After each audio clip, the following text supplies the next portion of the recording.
and I'm 2 months from being dead broke and telling them I have nothing, and I'm a joke. It's all fake. My goal is to meet as many people on this planet as possible, people that are positive, people that have more time to create than to be critical, more time to hustle than they have to hate, and they want to actually add strategy and techniques that are proven to grow their business so that they can take care of their family and their church. What made Scooter Braun want to even have a business? I think it was a combination of a couple things. One, my family background. My grandparents are Holocaust survivors. And for me, knowing what they had been through, knowing that my dad came to this country as a refugee, and I felt like every generation had been through so much hardship. Why am I so lucky that I get to grow up in what I think is the greatest country in the world and have these privileges? And I felt there was a little bit of guilt, and I wanted to prove myself, and I wanted to be my own man. And what I didn't realize was that I was lucky enough to already have the love of my family. I had nothing to prove to them, but I felt I needed to as a young, brash kid.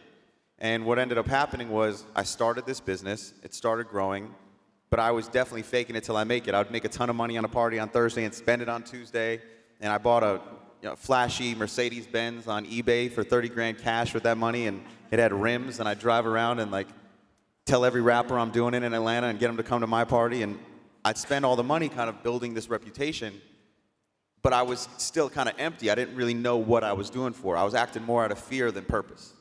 And the fear was what? It was failure. Financial? It was just failure. It was financial. It was, am I going to be somebody? Am I going to go through something? Am I going to matter? I think everybody comes to something like this because they're trying to figure out another step. And we're all trying to figure out if we matter. And I think you'll see, look, I'm lucky enough to be on this stage and kind of tell a little bit about my story and how things changed for me. But I can tell you, to give you a little bit of comfort, I promise you I'm 38 years old. I have the best wife in the world, the best kids in the world. I have a lot of success that I never dreamed would happen to me.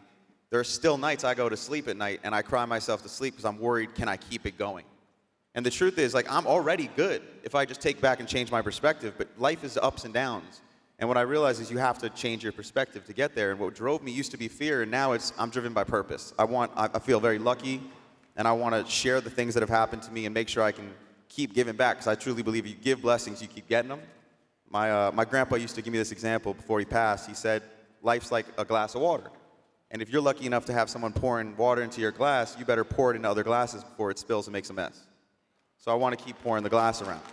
And, but going back to the story, which I know which one you want, I, at 20 years old, got recognized by a producer named Jermaine Dupri in Atlanta. And he said, you got more potential than parties. And I became the youngest vice president of music, and I was 20 years old. And what that meant is not a big salary, but a puffy jacket with my name on it. And I started working with amazing artists. We did, worked with Usher on Confessions, worked with Mariah on Emancipation of Mimi, worked with Jay Quan, everybody in the club get tipsy. And I had all these ideas about social media, and no one was listening to me. What year was this? 2003, 2004. And I This is 17, 18 years ago. Yeah. And I ended up leaving So Def, and I went out on my own, and I had enough money for about 13 months before I went dead broke. And I said, okay, I'm going to quit the parties cold turkey. I'm going to build this. I'm going to be an executive. I'm going to build my own company. I'm going to risk it. And I went for it, and I signed a kid off MySpace. I said, I need to find acts no one wants off social media and build them on social media. And I found a kid on MySpace named Asher Roth.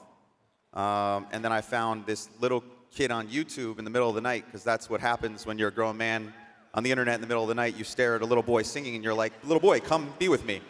And I'm the only person that's never been arrested for doing that.